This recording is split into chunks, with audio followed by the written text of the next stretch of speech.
Esta apresentação foi em MAPS, a Associação Multidisciplinar de Estudos Psicodélicos, evento Bioneers, a qual disponibiliza o link legendado em português para ouvirem do próprio.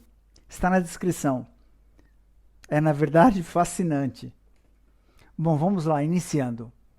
Cultura Tóxica, por Dr. Gabor Maté.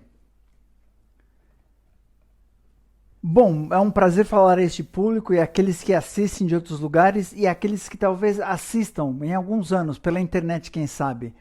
Gostaria de dizer que em poucos anos o que tenho a dizer não será mais oportuno, mas não sou tão otimista. Quando olhamos à volta desta sociedade, da perspectiva de saúde, o que vemos? Vemos que 50% dos adultos nesta sociedade, que se considera a sociedade mais bem-sucedida na história do mundo, a sociedade dos Estados Unidos, sofre de várias doenças crônicas, doença cardíaca, pressão alta, câncer, doença autoimune e o que mais seja. 50% de adolescentes hoje atendem a critérios de diagnóstico de uma ou outra condição de saúde mental. Há 3,5 milhões de crianças neste país recebendo medicação estimulante para déficit de atenção hiperativa. E, em meu próprio país, Canadá, o número de receitas médicas prescritas para déficit de atenção hiperativo aumentou 43% nos últimos 5 anos. Existem 500 mil de crianças neste país tomando medicamentos para psicose. Não porque são psicóticas, mas porque estão perturbadas e seu comportamento é problemático. O que temos aqui é um experimento em massa no controle químico do cérebro de crianças, sem de fato sabermos quais os efeitos de longo prazo serão. Eu sei que em Vancouver, British Columbia, onde vivo e trabalho, tem uma clínica no hospital infantil específica para lidar com os efeitos colaterais de medicamentos contra a psicose em crianças. Nos Estados Unidos, os antipsicóticos Risperdal e Circle penso estarem nas primeiras 4 ou 6 receitas mais prescritas neste país, sem mencionar os antidepressivos. Agora, como entendemos isso nessa sociedade tão bem-sucedida? Bem, a perspectiva médica tradicional de medicina, na qual fui treinado, basicamente olha isso de um ponto de vista estritamente físico. A medicina tradicional separa duas áreas que não podem ser separadas. Separa a mente do corpo. Então tratamos o corpo como uma entidade discreta, sem referência às vidas emocionais e espirituais das pessoas, número 1. E número 2, separamos o indivíduo do ambiente, como se o indivíduo não fosse afetado pelo ambiente. Agora, dou 3 exemplos de como isso não é aplicável. Foi estudado e é bem documentado que crianças cujos pais estão estressados têm maiores chances de terem asma. Então, em áreas poluídas, onde a poluição em si age como um irritante e, portanto, aumenta o risco de asma, que representa uma irritação das vias aéreas, são as crianças dos pais mais estressados que têm maiores chances de terem asma. Em outras palavras, o estado emocional psicológico dos pais afeta a fisiologia dos pulmões da criança. E como tratamos asma? Adivinhem, tratamos asma com hormônios de estresse, adrenalina e cortisol. Porém, nunca nos perguntamos se estresse tem algo a ver com a causa das crianças terem asma. Na Austrália, para dar outro exemplo do que quero dizer por natureza biopsicossocial de seres humanos, que significa que nossa biologia é formada e afetada e influenciada ao longo da vida por nossas relações e interações psicológicas e sociais com o ambiente. Na Austrália, foram verificadas biópsias mamárias de mais de 500 mulheres com caroços suspeitos. Antes que os resultados das biópsias voltassem, as mulheres passaram por uma entrevista psicológica. Descobriram que se uma mulher estivesse emocionalmente estressada antes do início deste nódulo, do caroço, isto em si não aumentava as chances do caroço ser cancerígeno. efeito zero. Similarmente, se uma mulher estivesse emocionalmente isolada, isto também não tinha efeito algum, zero. Mas se a mulher estivesse emocionalmente isolada e estressada, as chances do caroço ser cancerígeno eram 9 vezes maior que a média. Os médicos então não conseguiam entender essa, porque, falando logicamente, como 0 mais 0 igual a 9? Como 0 e 0 se multiplicam a 9? Mas se entendermos que a fisiologia de seres humanos é afetada por suas relações, então vemos que quando o estresse ocorre, o nível de cortisol no corpo aumenta. Cortisol é um hormônio do estresse, o que suprime o sistema imunológico. A adrenalina, que é um outro hormônio do estresse, aumenta no corpo, o que desorganiza o sistema nervoso. No curto prazo, elas ajudam o indivíduo a brigar ou escapar de uma situação, mas no longo prazo, elas suprimem o corpo. O que não surpreende, então, que pessoas isoladas e estressadas têm mais chance de ficarem doentes. O que significa que doença não é simplesmente a manifestação de algum processo físico único das pessoas, mas um reflexo de suas vidas em específico, num ambiente específico, numa cultura específica. E, finalmente, no final da vida, um estudo no Jornal de Medicina da Juventude, alguns anos atrás, mostrou que casais juntos por um longo tempo, quando um deles é hospitalizado, o outro tem aumento significativo de risco de morrer. O que é dizer que nossa fisiologia, como seres humanos, é em muito afetada pelo ambiente. E isto é o que pode ser chamado, e me refiro como a perspectiva biopsicossocial. Podemos pensar que isso seja novo, mas enquanto é revolucionário com respeito à medicina convencional, certamente não é novo. O Buda disse 2500 anos atrás, ele falava da interconexão de tudo, o que ele chamava de o núcleo interconectado, interdependente e emergente dos fenômenos. E ele disse, olhe uma gota de chuva, ela não contém apenas a si mesma. Bom, não podemos entendê-la apenas como uma entidade isolada. De fato, ela contém o céu. Olhe uma folha. A folha contém o céu, em termos de sua irrigação, contém a terra, em termos dos materiais que a constituem, e contém o sol, em termos da luz necessária para lhe fazer crescer. E ele disse, o nascimento e morte de qualquer fenômeno está ligado ao nascimento e morte de todos os outros fenômenos. O um contém os muitos, e os muitos contêm o um. Sem o um, não pode haver os muitos, e sem os muitos, não pode haver o um. E isto foi dito 2500 anos atrás. Uma lição que ainda estamos tentando integrar e entender e aplicar em nossas vidas. Agora, estou ciente que numa conferência tal como esta, Bioneers, a ênfase é no ambiente físico, particularmente e especificamente no que fazemos com a natureza. Isso é válido e necessário, mas acho que precisamos ampliar nossa visão do ambiente para incluir os aspectos sociais, relacionais, interativos e culturais também. E também os aspectos econômicos. Por exemplo, um estudo pouco tempo atrás mostrou que quando mulheres que estão grávidas respiram hidrocarbonetos policíclicos aromáticos, poluição, seus filhos têm maiores chances de terem problemas de comportamento na idade de ir à escola. Então achamos que isso é simplesmente um problema físico-ambiental. Não, não é. É um problema socioeconômico também, dado que são mulheres pobres que tendem a morar em áreas mais poluídas. E, portanto, os cientistas médicos que conduziram o estudo da Universidade Wonsonai, Faculdade de Medicina de Nova York, disseram, abre aspas, este é de fato um estudo sobre justiça social. Pessoas pobres têm mais exposição a estas coisas em todos os quesitos, sejam eles o ar ruim ou o estresse biopsicossocial, entre outros. É um problema social e mudanças sociais não se darão do nível individual, mas se darão do nível social. Fecha aspas. Não se pode separar os indivíduos do ambiente. Ou tome outro exemplo.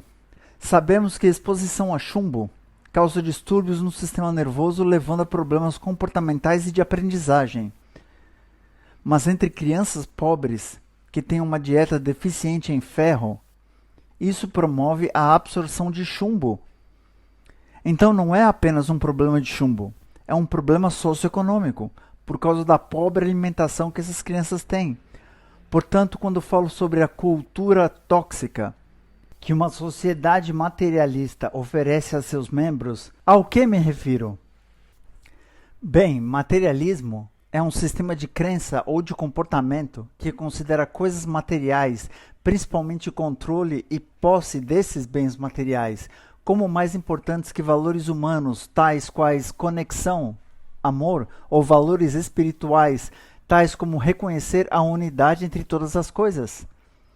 E este é o tipo de cultura em que vivemos. Interessante, porém, os religiosos de direita, em oposição à própria ideia de mudança climática, ou à ideia da importância de se observar o ambiente, eles citam o Antigo Testamento, onde ao homem é dada a administração da terra e todas as criaturas. Mas quando falam de administração, eles querem dizer controle e dominância. Há outro meio de enxergar a administração, que é cuidar, nutrir, tratar. E no senso materialístico é aquele controle e propriedade que enxergamos. E isto significa que a cultura em si, a parte das toxinas físicas que espalhamos no meio ambiente e a maneira como alteramos o próprio ar que respiramos e o próprio sol que bate por sobre nós, que brilha sobre nós, nós somos de fato afetados também pela toxicidade das relações humanas, ou pela falta de relações humanas que este tipo de sociedade, que enfatiza valores materiais, nos ensina a perseguir. E desta perspectiva, temos que entender que medicina não é simplesmente uma ciência, é muito mais que isso. É também uma ideologia. É uma maneira de olhar o ser humano. Então, quando olhamos os seres humanos como indivíduos, sem entender a importância das relações sociais e sua interação emocional e psicológica com os outros, esta é, na realidade, a manifestação da perspectiva individualista do empresário, que diz que somente eu importo, ou o que eu ganho, ou o que eu controlo importa. E estamos todos competindo uns com os outros. Então se vê que a perspectiva ideológica econômica também aparece de maneira específica na prática da medicina. Bem, a realidade é totalmente diferente. A realidade nos diz que não podemos estar separados. E isso já tem início na gravidez. Um estudo da Universidade de Johns Hopkins em 2004 mostra, por exemplo, a reatividade ao estresse do feto é afetada pelo estresse, depressão ou ansiedade da mãe. Então, quando se olha o batimento do coração e movimento dos bebês no útero de mães estressadas, deprimidas ou ansiosas, se vê diferentes padrões de atividade. E isso terá efeito pela vida inteira. Os estudos refletem, este jornal diz, crescente evidência de que estresse e depressão podem ter efeitos precoces e duradouros na vida da criança, incluindo crescentes problemas de comportamento e problemas de aprendizado. E também sabemos que se estressarmos animais em laboratório, sua prole tem mais chances de usarem drogas como meio de acalmarem-se uma vez crescidos. Essa união mente-corpo e sua interação com o ambiente e indivíduo já tem início do útero. Portanto, como tratamos mulheres grávidas? Como provemos um ambiente que dê suporte ou que seja possivelmente estressante, tem enorme impacto sobre o desenvolvimento a longo prazo nos filhos ainda não nascidos. E isso, claro, também acontece durante a infância, porque esse é um período crucial de desenvolvimento cerebral. Então, bebês de mães saudáveis têm níveis bem diferentes de estresse do hormônio cortisol do que mães com depressão pós-parto. E se olharmos os eletroencefalogramas de filhos de mães com depressão pós-parto, pode-se dizer pelo eletroencefalograma da criança qual mãe tem depressão e qual não. Então, o circuito elétrico da criança já é afetado aos 6 meses de idade pelo humor da mãe. Agora, nesta sociedade, 20% das mulheres sofrem de depressão pós-parto e outros 20% têm sintomas. E isso não é por causa de algum problema individual por parte da mãe? Depressão não é um assunto individual. Ele reflete sua relação com o ambiente. A depressão reflete sua relação com o ambiente. E, portanto, nesta sociedade de sucesso, nós conseguimos pôr 20% das mulheres em depressão, que dão à luz a crianças. E isso surtirá efeito na criança, nos seus níveis de hormônios do cérebro e níveis de hormônios dos neurotransmissores, tais como dopamina e serotonina, e na capacidade da criança de responder a estresse de modo positivo ou altamente nervoso e disfuncional. Um relatório de Harvard deste ano fala sobre o impacto de estresse tóxico em crianças, e estas crianças sentiram estresse tóxico pelo ambiente estar tóxico, pelos pais estarem altamente estressados ou disfuncionais ou abusivos.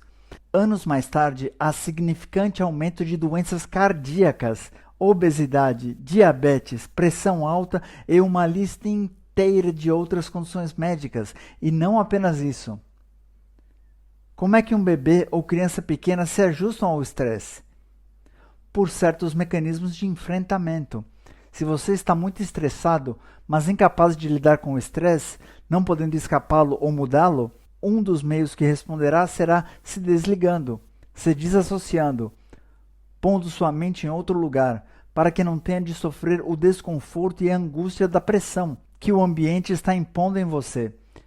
Mas se você faz isso com 1 ou 2 anos de idade, quando seu cérebro se desenvolve, então desligar-se torna-se permanente em seu cérebro.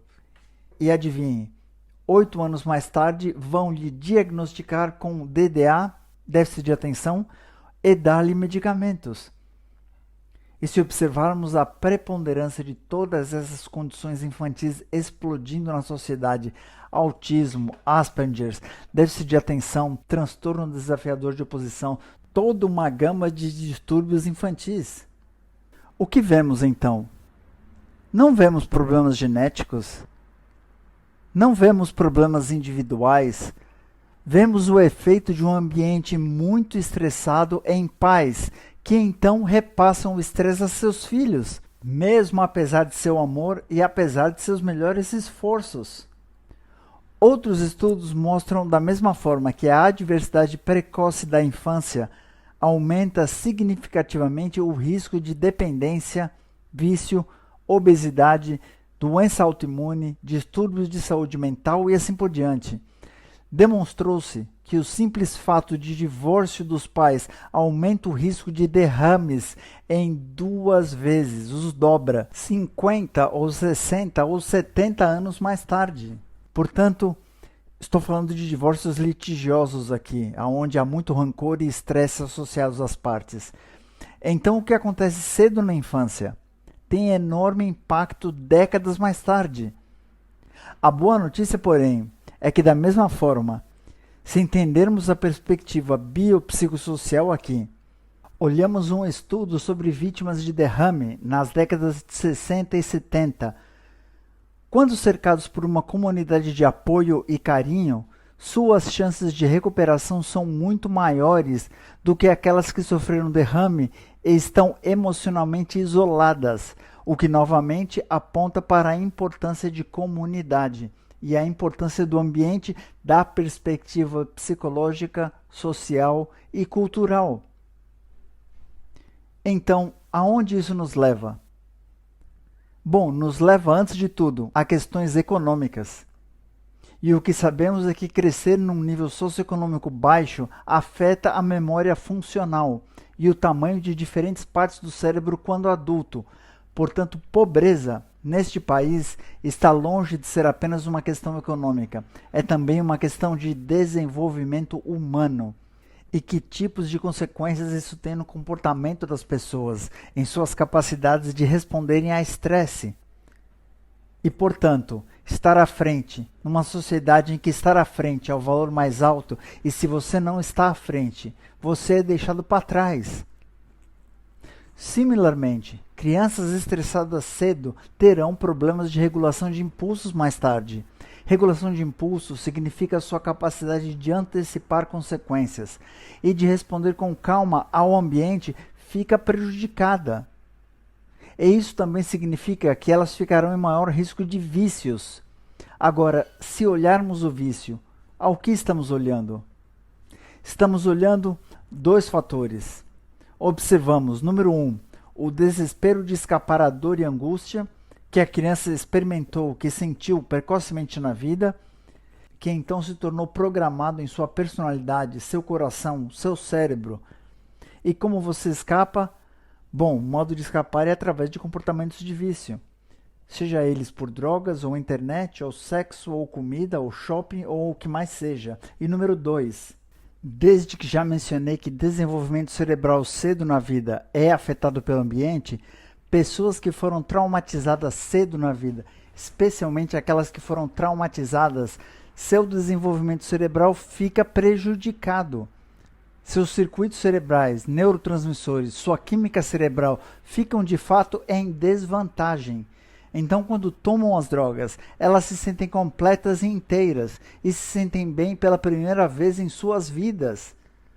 Seus vícios não são uma questão de escolha, é uma questão de um mecanismo de enfrentamento, que é a resposta ao estresse precoce na infância. Se olharmos esses estresses, eles não são apenas um evento psicológico, já aludi isso antes. É um evento físico que desencadeia uma cascata de hormônios, especificamente cortisol e adrenalina em seu corpo, que no curto prazo, de novo, ajudam a escapar ou combater, mas que no longo prazo danifica seu coração, seu sistema nervoso, seus intestinos e suprime seu sistema imunológico, o que o torna mais propenso a todo tipo de doenças, naturalmente. Então, quando se trata de entender algo como câncer, não se consegue entendê-lo apenas em termos do indivíduo.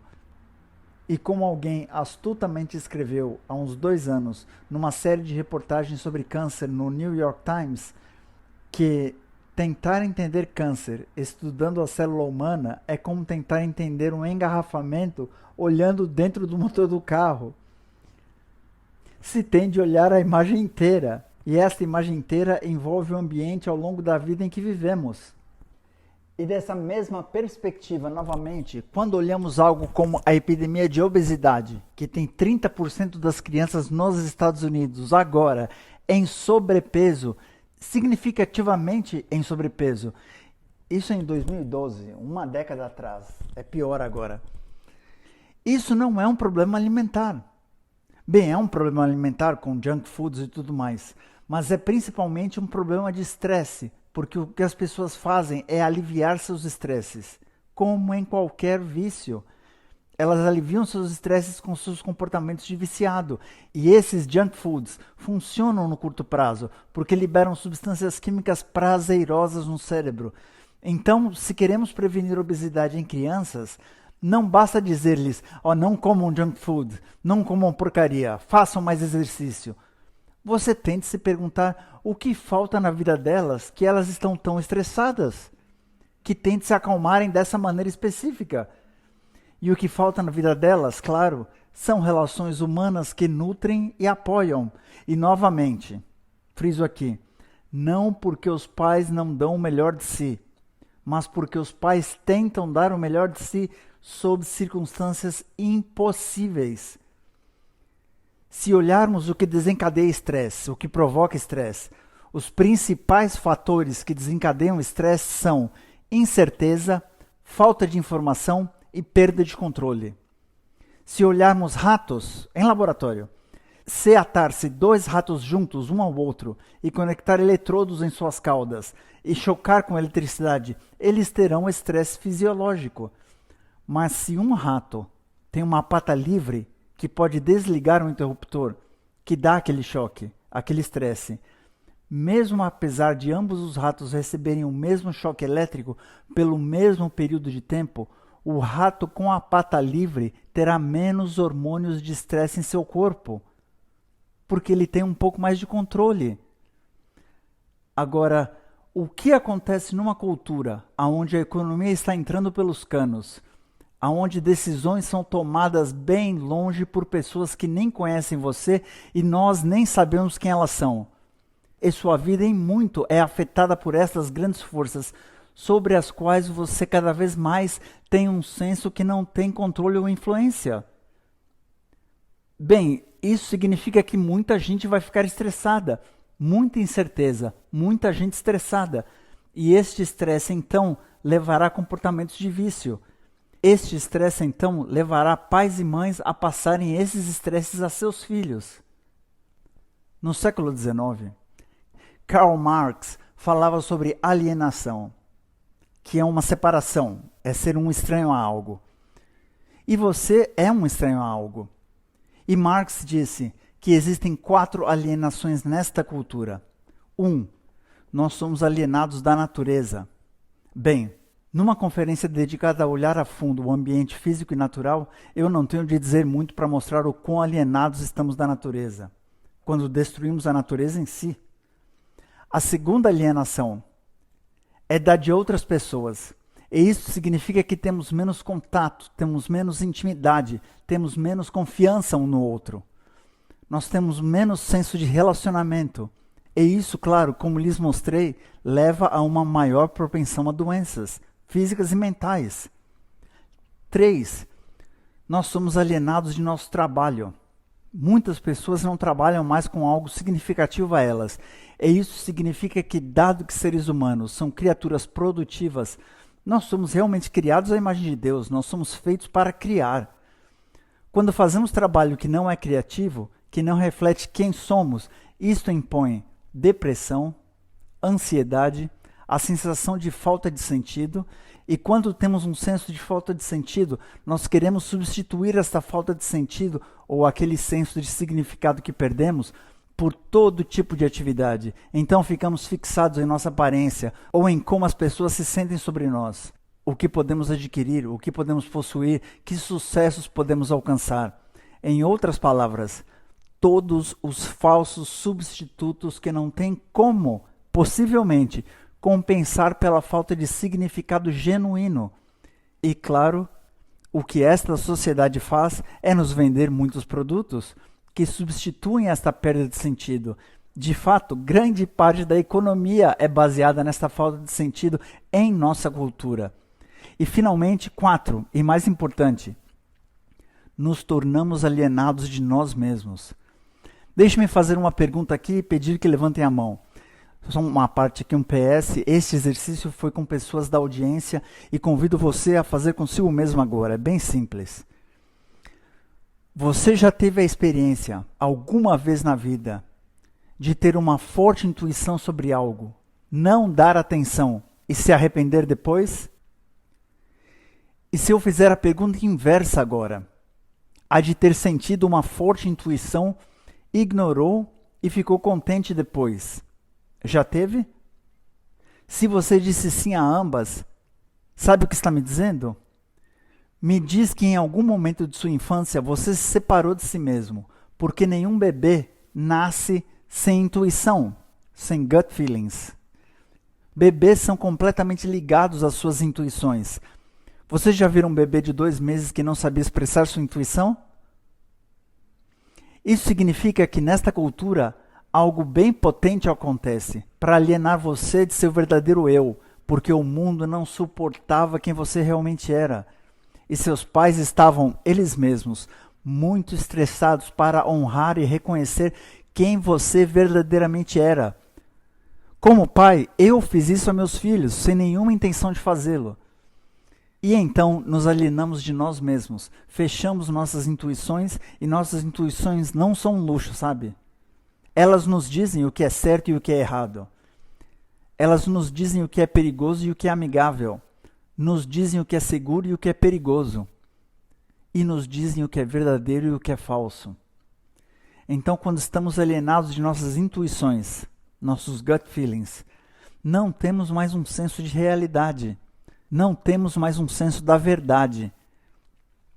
Bom, a notícia boa é que seres humanos conseguem recuperar seu senso de conexão consigo mesmos, assim como podemos recuperar nosso senso de conexão com nossa natureza. Apenas apontarei uma última questão aqui, sobre a economia disso. Um estudo de Harvard de 3 anos atrás mostrou que a falta de seguro de saúde médico neste país leva a 45 mil mortes anuais. Isso era de 2009. Isso não é uma questão ideológica sobre assistência médica. E mais recentemente, o presidente Bush filho, disse: não tem problema, todos podem ir às salas de emergência. Claro que podem. Uma vez que você teve um AVC porque não foi tratado pela sua pressão alta, que ficou alta porque você ficou estressado. Você pode ir para a sala de emergência para tratar o seu AVC, mas a falta de assistência de saúde disponível às pessoas, que é em muito uma questão socioeconômica, é em si um fator significante. Bem, a notícia boa é que podemos recuperar nossa conexão com nós mesmos e empatia, que é uma qualidade humana, genuína, está dentro de nós. Nós somos feitos para ter empatia. Até ratos nascem com empatia. Quando se estressa ratos em laboratório, dando choque elétrico nas patas, eles ficam mais estressados assistindo outros ratos receberem choque elétrico que quando recebem o choque eles mesmos. Seus níveis hormonais de estresse são mais elevados. Esta é a nossa natureza como seres humanos, contrário ao mito em nossa cultura, que somos separados, individuais e criaturas agressivas e competitivas. Na verdade, somos projetados para ter empatia, projetados para conexão, projetados para amar, projetados para ter compaixão. Portanto, para seguir avante tudo o que temos de fazer, e não é tarefa fácil, mas certamente nos está disponível, é de retornar à nossa verdadeira natureza. Obrigado.